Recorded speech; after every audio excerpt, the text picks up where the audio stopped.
This is WPSL Port St. Lucie, the talk of the Treasure Coast.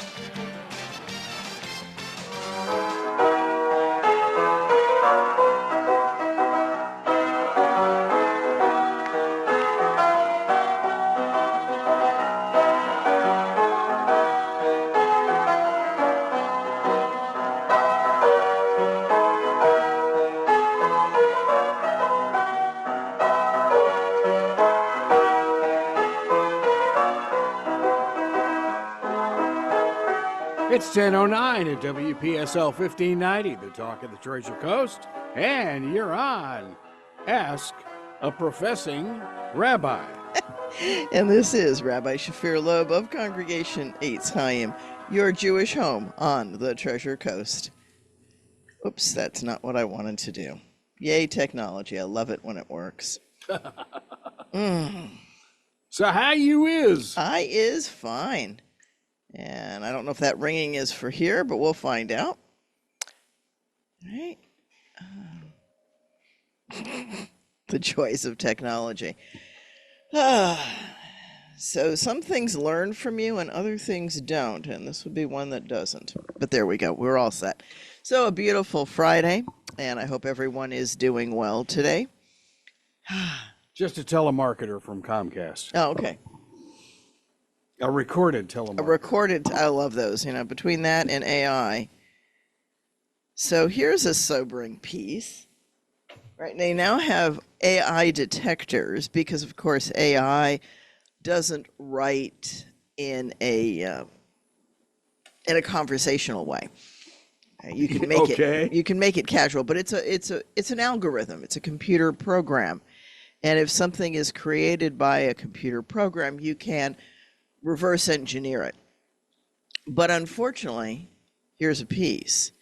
It is estimated that about 240 papers on the average university will get falsely flagged as using AI with the new AI testers. What? Yeah, they're going to get falsely flagged because what they do to calculate whether or not they can't find. So the plagiarism checkers, that's pretty straightforward and easy. It looks at the original document, it looks at what you've written, and it compares it. And if it's over a certain amount of exact, then it flags it and shows the professor both the original and your writing. So that one's pretty clear cut. AI is much more subtle because it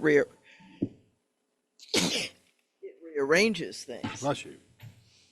All right, so if you're a very consistent writer and your writing style happens to be similar to that of the AI, Oh, no. then Yes. it's going to flag it as fitting the formula, but it is estimated by the people that are researching it that there will be some false positives, and there's a danger associated with that, which is that some students are going to be penalized and in fact suffer great consequences because their writing is going to get flagged as being AI just because that's their style. Oh boy, And- a new era. Yeah, so that's going to be an ongoing, it's going to be difficult. And candidly, it's going to take a different level. It's when a professor reads something, it's typical. You can find a student who's at an appropriate level writing. And if the writing is more flowery, it's probably not them. Now, there's a problem with that. And the paper was written by his girlfriend? Probably somebody other than that. Oh, okay. Might be AI. Yeah. Sorry about that. I didn't warn you. Sorry about that, listeners. But so there was one paper that I graded about a semester ago that the student used vocabulary that I'm 99% sure he or she did not either understand. Yeah. And that was partially because the class was at an undergraduate level, and those were, call it PhD words, and maybe even beyond, right?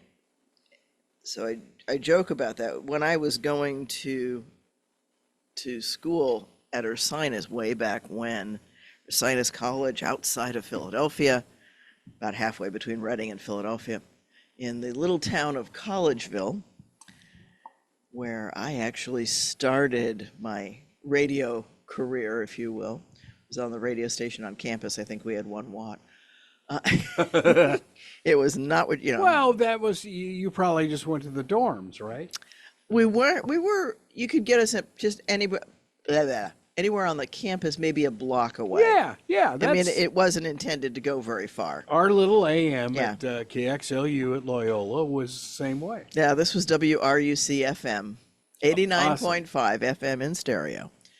On 1 watt. On 1 watt. And the call sign is embedded in my memory for the rest of the days that I'm above the dirt, as Cliff likes to say. So, yeah, it is a good thing. That's funny. Yeah, so way back then, the reason I'm mentioning, though, is because all over the campus, somebody had scribbled, sesquipedalian terminology obfuscates the rumination. What? Sesquipedalian terminology obfuscates the rumination. I'm going to write that down for our FCC lawyer. Yeah. I'm not sure you can say that. I think on I the can radio. say that yeah. Oh, okay. Sesquipedalian means above and beyond the average. So in other words, very fancy words. Terminology, of course, is words. Obfuscates is to hide, and rumination is the thought. So in other words, if you write it too fancy, nobody knows what you're saying. And that's Sesquipedalian sesquipedalian. is different from an Episcopalian. Yes. Okay. Yeah, very definitely. Just check. Yeah. Not religious at all. But I haven't seen that motto in many other places. So it is something that stems from that part of my life. You mentioned PhD language. Yeah. Did you see the Facebook post on the youngest PhD candidate? No. How old? She is a teenager. Okay. At 12, she had her master's, University of Chicago. Wow. So you know she's a brainiac in the first place. But I think she was just turned 15 or something. What? She's got a PhD in philosophy. Okay. I was thinking, wow, okay. That's very cool. Yeah. But, yeah, Well, hard to PhD imagine. actually means a doctorate of philosophy. So, right. So one could argue that, a PhD is a PhD, but it's not, because it's an applied philosophy within a subject. Now, hers might just be within philosophy. I see. Right, because I have get a you. doctorate of philosophy in education, and I have a doctorate of philosophy in psychology. Okay. I didn't know So, the difference. but it Okay. can be in philosophy. I mean, I teach philosophy, Yeah. and that's actually based on the master's that I have that's in philosophy. Well, now, okay, if it was a philosophy degree, how does that help you in your later life? Well, philosophy is applied every day. It's the how and why of what you do. Okay. And so it can be, in fact, the intro to philosophy course that I teach and the intro to humanities course that I teach, both of those talk about how to apply philosophy. The intro to humanities even more so, because that course is based on a book written by Dr. Elliott Cohen, who used to be the chair of the department of the philosophy department, philosophy and religion at IRSC. Used to be my boss. He wrote an excellent book back in 2020. We still use a 2020 book. It's 24 years old, and we still use it because it's the best one out there on the subject. And the title of it's Philosophers at Work. So Wow. it talks about, And he was at IRC? he was at IRSC. Wow, nice. Yeah, and he said he was going back to school. Can you imagine that? No. You guys Imagine are that. amazing. Yeah. Oh. Well, there's a value in keeping the brain working. Yeah. It keeps the cobwebs down, you know. Well, when we eventually pack it in, and we've joked on the air before, I see Carol going back to college. Mm-hmm. I see it, and not sure whether it's going to be languages or what it's going to be now. Yeah. Something for enjoyment and stimulation. And that's a really good thing. I love teaching, you know that. And Rabbiing is really teaching at the heart anyway. Sure. It's really what it is. So they're just different labels for the same process. And in some ways, so is therapy. Therapy is teaching people how to cope and manage more healthily and more constructively. So, yeah. Speaking of therapy, let's give a little plug for Change of Mind. Yeah. Okay, absolutely. So if you're looking for therapy, either with me or with one of the other excellent therapists at Change of Mind, please give them a call at 772-284-6030, and either Mary Ellen or Rose will be glad to talk with you and help you. You have to fill out some paperwork just to get an account started, and then we can schedule you for an appointment. And that's on Bethany Drive, right behind the Publix and Home Goods and LA Fitness and all of those guys. There's a set of offices. There's a dentist back there. There's a spa. There's a couple of different, and we're in one of those offices about midway through. It'll say counseling on the top. Mm-hmm. And that's Change of Mind, 772-284-6030. And the website is www.mychangeofmind.com. Nice. And please feel free to go there. You can check me out there or on Psychology Today. I'm on both of those places. And if you have Cigna or Aetna or private pay, then you and I can work together with that. If you need one of the other insurances, as I said, there are other excellent therapists at Change of Mind. But because I'm an intern, I'm a registered intern in the state of Florida, all of the insurance companies won't allow me to. They don't approve my therapy. Is Psychology Today the publication?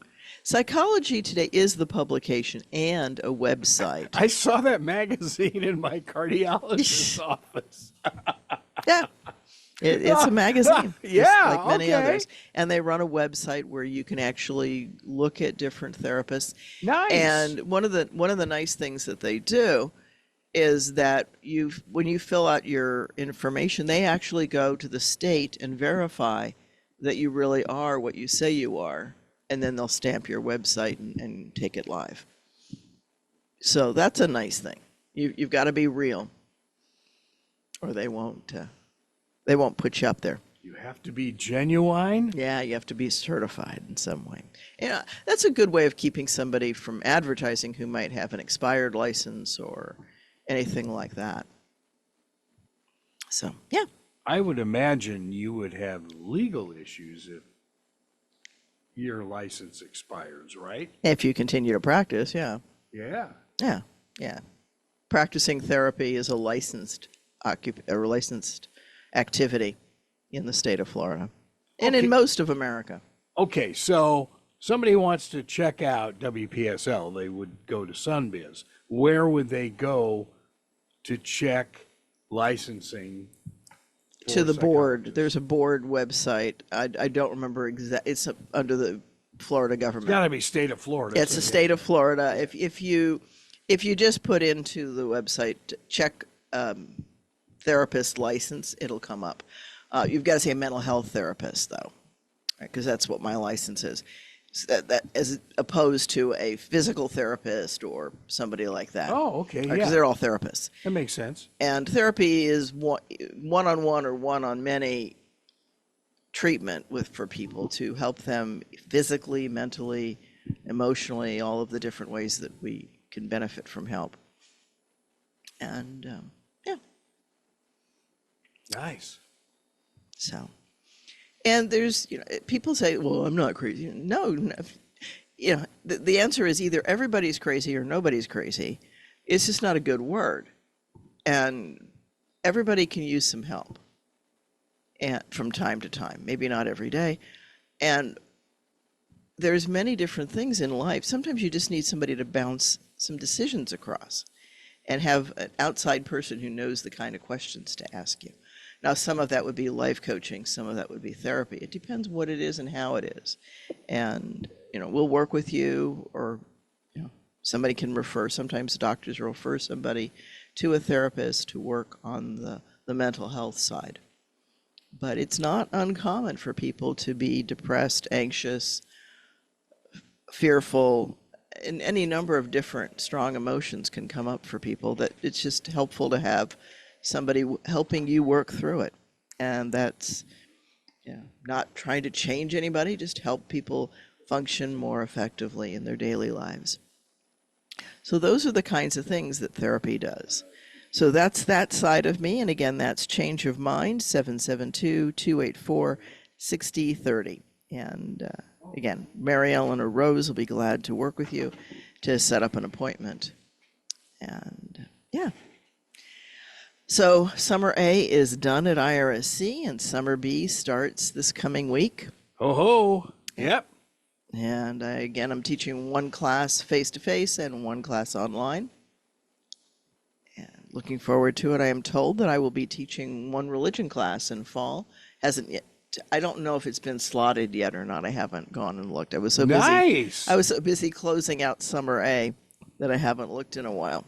Now, is that going to be on the Pruitt campus? Yeah. Nice. Okay. So, yeah, they've been really good to me and held me on the Pruitt campus these days.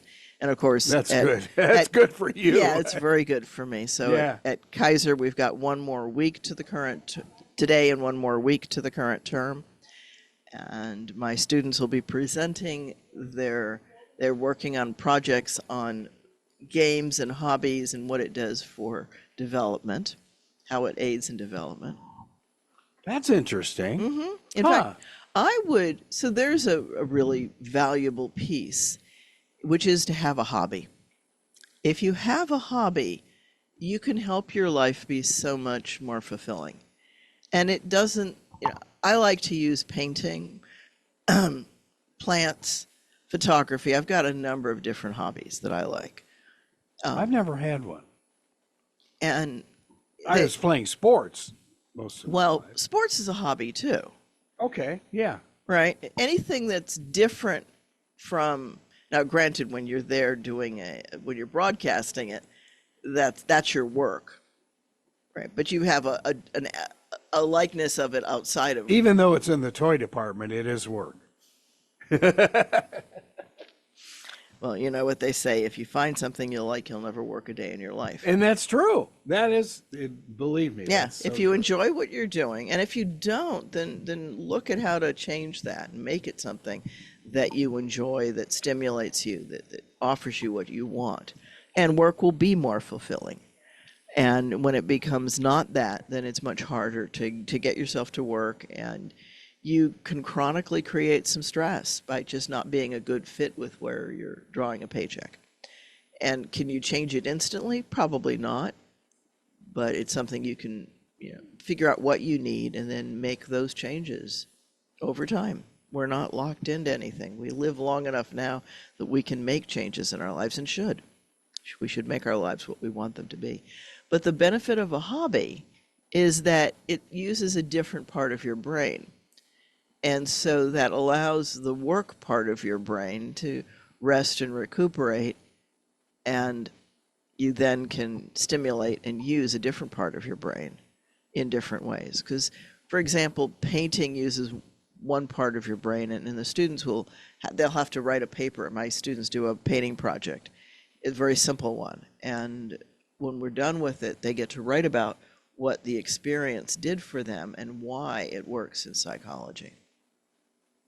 Oh, okay. Okay. I didn't know they had to. These are the students at Kaiser. These are the students at Kaiser. Interesting. Okay. Right. They actually have to analyze what it does to and for them. Okay. And so it's not just do this painting and have fun, which that's a benefit in and of itself, especially during finals week when you're getting ready for finals. It's good to relax a little bit. There are many hobbies. It could be Legos. It can be not so happy when it's using your electronics, just because you can get really numbed on them. So having something else where you're physically moving your body in some way is helpful. Did you see some of the news stories this past week that the industry, I guess, if you will, of social media was being attacked because the average teen or preteen is on their phone 3 hours a day? I can believe that. 3 hours? Recognize though, in our generation, your generation, kids were spending that kind of time on TV. Yeah. So it's changing from the little screen in the living room to the little screen in their hands. So the sheer hours are impressive, but I'm not sure they've really changed. I don't remember what the average was for being on TV or watching TV. But all of those are sedentary activities, and they're not helping the bodies grow and develop. So sports and running outside and just playing ball is really, really important. And of course, I've mentioned it before, that's one of the problems with COVID. I'm going to digress, though, a little bit here. There was a story just south of us about somebody who emailed a bunch of congregations and threatened bomb threats. Oh, boy. It was over 50 synagogues. But they were able to track the person down because you can't do anything electronically and not be traced, folks.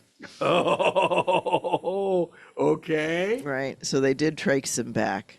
Even if you use a new email, it does carry something called the IP address. And even if you bounce it, eventually they'll figure out who and where and what, because electronic things carry their pedigrees. Yeah, we've really entered a new era of various types of threats. Yeah. And again, fortunately, it really was just a scare. But and I mention this all the time. Today, do not assume that you're not on somebody's camera. We all have them. We're all have carrying them now. We're carrying them, but even that, they're on houses, they're on doorbells, they're on drones. You might not know how and where they are. It's just there are no secrets today, and at least not for very long. Secret is a very temporary thing. Yeah, there used to be a song out there, right? 2 of us can keep a secret if one of us is dead, or something like that. I don't know. Yeah.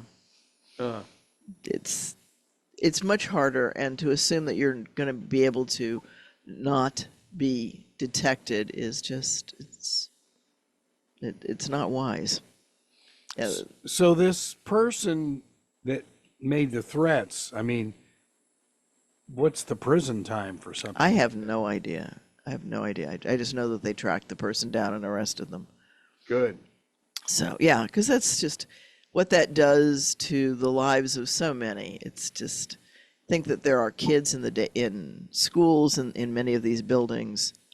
There are elderly in these buildings that don't need to be hustled and scared. And that's what that's doing. It's just, there's no reason for it. Yeah, especially down in the Palm Beaches and in Broward, you have huge retirement facilities down there. Yeah. Oh, yeah. Wow. Yeah. It's just, that's awful. Yeah. Bomb scares are, I guess people like reading about them and thinking that they did them. And if that's what gives you your jollies, then please see a therapist. Yeah. Yeah. I remember. Let's redirect that energy. I remember an incident where Carol was anchoring at KCST in San Diego, the noon show, and all of a sudden, bomb threat. Mm-hmm. So everybody has to evacuate. Yeah. Well, she's not because she's doing the news, but everybody else does. The camera person, everybody on the floor crew, they all left the building. And she continued broadcasting. She had to keep reading. And the funniest thing of all was this bomb sniffing dog. It jumps up on the anchor desk and just starts walking right in front of her. And so, friendly dog, but a big German Shepherd. He just comes walking through the shot, and they didn't find anything. But, Yeah. it's just, it was such a funny shot. Oh, my. So you're reminding me that Sharon is saying that when she worked for the phone company, there were many bomb threats during the 60s. It was a popular thing, and that would be true. Well, if she was working for, never mind. For Ma Bell, yes. Oh, yeah, I can Back imagine when that. it was the Big Bell. That was the Big Bell. Yeah, it's before they were broken up into the before baby they- bells. Yeah, which is total chaos, even to today. Even today, yeah. Even though in large ways they've reassembled in many ways. Yeah, well, technically it's AT&T, but it's not really. Yeah. I mean, not like the old days. that's No, for sure. well, because our dependence on landlines is not as high either. No. There are, Do you have a home phone? yeah, it's right here. Oh, okay. Well, that's what I Yeah. mean. Okay. Yeah. We have one because it's bundled in this Comcast thing at home, but we have not used a landline in 15 years. Yeah, I mean, I'm carrying our home phone. Yeah. Yeah. Yeah, we stopped using a landline, and many others did. We weren't even the first by a long shot. We stayed with a landline. We had a landline when we first moved here to Florida, and the landlines have become computer-based. Right? They come in on your internet line, and that's not the value of having had a landline. Was that even if the power went out, usually the phone didn't, because Correct. it needed such low wattage that it operated just out of what it got out of the phone company, which had a value. But when your phone comes through your computer, it doesn't have that advantage anymore. No, and that's where we're kind of trapped here.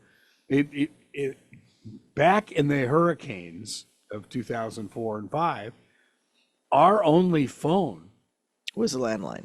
was our old fax line Oh, and our fax machine. Okay. It was an old fax machine, and that's what we used. to communicate. Yeah. Yeah, it was amazing. And at the time, the building that Palm Beach Post and Channel 12 were in was across the alley from us. That was destroyed. So they all moved in with us. So you can imagine three media outlets using One fax. one dilapidated fax machine to get out to the world. It was funny. But you had to do what you You had to do what you had to do. Yeah. And today, of course, we would use our phones. The odds of every tower going down are slim. I mean, some will, but yeah. and then there's still satellite phones, though. Well, that's a whole different ballgame. Yeah. Yeah. But there are people, even in Port St. Lucie, who have sat phones. That was the only time that I thought Carol might not come back from a story. Was the hurricane? No, this is back when she was in television at NBC in Mexico City during the earthquake. And this person came by the NBC hotel suite and said that he has a new device. It was a sat phone. And so the first time it was used was during the Mexico City earthquake. Wow. Yeah, it was amazing. And she's sitting there, this is great. Yeah. Because everything was destroyed down in that Yeah. area. Yeah. It's incredible. So things have moved. Oh, yeah. Yeah. You probably also had one of those brick bag phones Oh, God. Yeah, well, back in yeah. the day. I was in the San Francisco earthquake with mine. Yeah. And ironically, that's how Carol found out I was alive because, she saw that whole thing and she knew I was there. But yeah. Right. Because, yeah. And that worked, that old crazy brick phone. Yeah. Hey, I think back to it because there was a time when we were up in the Finger Lakes in New York. and Oh. That's a fairly remote area. We were camping. What do you mean, fairly? It's still remote. And I had one of those bag phones. I had to make a phone call to somebody for something, a couple of things I had to do. And there was one payphone or maybe two for the whole campgrounds, and the lines to use them were horrendous. And so I had my bag phone and I couldn't get reception where we were just sitting.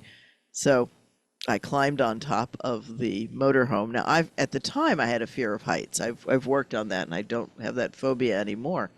But at the time I did. So here I am, terrified beyond words, climbing up the skinny little ladder that takes you up on top of the motorhome. And I'm doing one of those, if we had had modern phones, Bill would have videoed it and put it out because it would have gone viral, because I'm up there. I've got the extra extension on the antenna. So I've got this thing coming out of the bag phone. That's the extended antenna. I've got it over my head and I'm waving it around, trying desperately to get a good enough signal. And can you hear me? Can you hear me? Can you hear me? Yes. I was that commercial. And yeah, it was sketchy at best, but the phone call happened. Can you hear me now? Yeah. Yep. I mean, there were times that I would go, so also at the time we lived in Ohio, so we would travel extensively in New York. We would do Pennsylvania, Kentucky, West Virginia, all of the areas in and around Ohio. Occasionally out to Indiana. There wasn't as many things for us to do in Indiana. Not anything on Indiana. It's just had to do with the groups that we were involved in. And very often in West Virginia, it was a matter of trying to find a relatively high spot so you could find a tower. Well, yeah, I was going to say, yeah. you were in some pretty mountainous Yeah, areas. and towers were much spottier than they are now. Yeah. But it was an interesting time. We bought one of the very first bag phones when they came out because we wanted to have it while we traveled. And I can remember one time talking to my mother.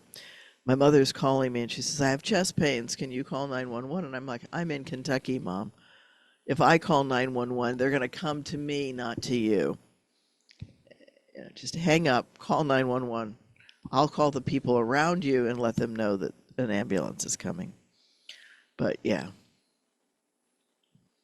And now 911 picks up your location off the tower because, again, there's nothing secret about how and what you do. Just ask your phone all the different places you've been, and it'll be glad to paint a map for you and show you how much you've traveled and where you've been and when. Because the world knows it. Even if you're not talking on your phone, it's pinging because it's checking to see if there's a call for you. So there's a constant communication between your phone and something else unless you turn it off. In which case it knows where you were when you turned it off and it can figure out things along the way anyway. You're watching too much NCIS. It's not just NCIS, folks. Parents use it too to keep track of their kids. Sharon just posted she was at the forefront of installing car phones with PackBill. Wow. So, Okay. Yeah. Interesting times. All right, Sharon. Yeah. Yeah. And the secondary car phone installation market exploded. Yeah. Because people want to be in touch. There's a value. And I mean, so here's the piece. Right, as I'm driving somewhere, I'll very often call and arrange for food that I can pick up. And I do that actually on my way here. I order food at Publix and it's ready for me when I leave the station. It just makes life easy. You can do that, of course, online overnight, and they probably prefer that. But yeah, one of these days I'll remember to do that early. Oh my. Yeah. But so the phone is very handy. And today, as I called you to let you know where I was en route to the show, since I was running just my habitual late, the slide in. But you were talking earlier about Carol having to read and that brought back all the memories of all the things that people did to fellow readers and announcers and DJs and the things that happened to scripts while you were trying to read them. Nobody tried to set your scripts on fire, did Oh, of course not. That's exactly what I was thinking about. That was such a popular game, right? Because they were paper. You had this sheaf of paper in front of you that you were reading from, often scribbled in almost legible writing. If you were lucky, parts of it were typed, but often it was not. And that was a rookie hazing with us. oh, yeah. Oh. Somebody managed to get the little match just right and close enough for a cigarette lighter, typically a cigarette lighter, actually. Just catch the edge of it and see what you did. Or do any number of other things that could disrupt your radio announcing, because just as this is live, so was that. And whatever happened, happened. Yes. Had a little bit more rigorous rules, though. Like the station ID had to be plus or minus, I think it was a minute back then. And it wasn't until the songs got longer that they shifted that to plus or minus 2 to give you a window to try to plan it. But that was always one of the fun things of, if you slipped, it just messed everything up and cascaded all the way down. And sometimes you'd be listening to a song and you'd hear this break in with the station ID real quickly because they didn't want to violate the rules. And you had album cuts with the Doors and people like that. Yeah. Where the cuts last 12 minutes. Yeah. Oh boy. Yeah. Yeah. Yeah. Because you had to do what you had to do. You had to fit in. Don't see that as much anymore. The people who used to sit there and calculate what songs to play when to get your record list.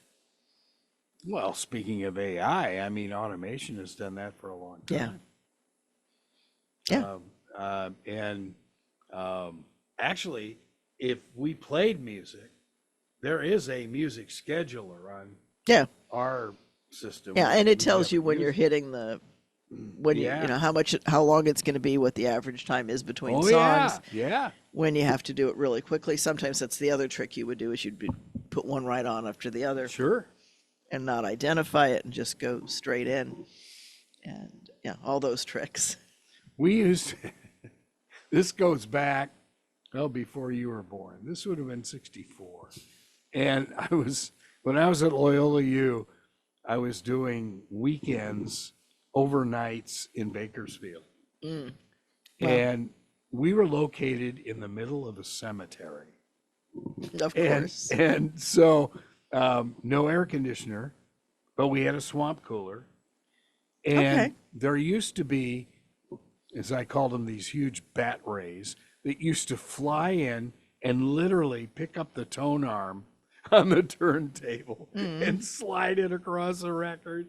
I mean, these bugs were the biggest ones I'd ever seen. And I just said, get me back to LA. This is brutal up here. Yeah. Oh, yeah. That's one of my other memories, is reaching for a jacket cover on an album and clipping the arm on the... Sure. We've all done it. Yeah. We've all done it. Yeah, unfortunately, it was the private record of the general manager of the station that was on the turntable at the moment when I did that. That was like, how fast can you run? How small can you get? Not one of my shining moments, but it will stick in my memory forever. That was. And did you return the next day? Yeah. Yeah. Oh. I stayed there and I apologized. Huh? Oh, I apologized profusely. It was one of those where the slide in I'd forgotten to put the jackets away to the vinyl that was queued up on the and the one I think it was the Chad Mitchell trio that I was playing. I want to see I can almost see the cover, and I see the 3, and I think that was their cover. And I'd left it propped up, which was not uncommon, because you would do that and then you'd pop the record off the turntable and slide it into its jacket, and then it would go back into wherever those things lived. But this one day I didn't do that with my last song, and he'd already he was the kind of person who got there early, and he queued all the tables up before we slid chairs. And I get it, and I know why that's valuable and handy, but it didn't help me because I hadn't put my record away. So, Oh, and the record that the turntable that I went over, I'm short, right? So as you're reaching over, just barely clipped that, and the tone arms were so light. so now are you guys on all the time, We were on or go off at until midnight? we went off at midnight. Yeah. We went off at midnight, and I think we came back on either 7 or 8, something like that. Oh, Sharon just said her mom shorted out the B&O Railroad switchboard by spilling soda. Oh, That would do it. Ooh, all that sugary water. you're right, Sharon. Yeah, we had when I was doing Especially then because they would have used real sugar. in '68 when I was doing news in Santa Barbara. We had an elevated newsroom Okay. looking into the control room, and Bob Hughes was doing the morning show, and all of a sudden, I was writing. So and folks, there were typewriters back then, so I had my back to everything, and so Bob goes on the two-way and he goes, "Hey, Greg, do we have a fire extinguisher?" And all of a sudden, I couldn't hear the morning show, and so I turn around. There's smoke in the studio, Coca-Cola. And he poured it into the board accidentally. Oops. And it caught fire. And oh my goodness. So our chief engineer, who was also there at the time, came running in with a fire extinguisher. Oh, and we had to then move the morning show to the FM studio, which was a couple Yeah. studios down. It all happened within a few minutes, but Yeah. we all nearly had a heart attack out of the deal. I like that. Do you have a fire extinguisher? So the general manager of that radio station was a guy named Jeff. And he used to do puns that were so bad. And I have a memory of the one of the other officers of the station chasing him all over the campus with the fire extinguisher. Oh no! Whoa! That pun was that bad. And Jeff probably, I don't know, he was tall, so I want to say he was over 6 feet. And a guy named Buzz was chasing him. And Buzz was not that tall, so it was rather a humorous picture to see the one chasing the other across campus. So now was And that was like at 10 o'clock at night. was this Jeff a student as well? Yeah, he was a student as well. But you had a professor supervising everything? Yeah, well, I'm an administrator. Yeah. Yeah. But it was completely student run. It was student licensed. Ours was too. And we trained general manager. When this general manager was a senior, they arranged for somebody else to become the GM. And yeah. In fact, it became that guy Buzz who chased him all over the campus. Yeah, KUSC at the University of Southern California, or University of Spoiled Children, as we all know it, was they had a fully paid staff. Oh, okay. And they used to laugh at Loyola because Yeah. we were all students.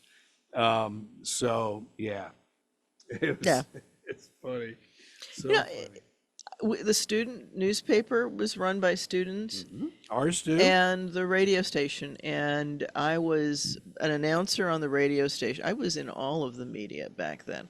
I was an announcer on the radio station. And I might have done more. I don't remember my senior year becomes this blur because I did so many things. Did you do yearbook too?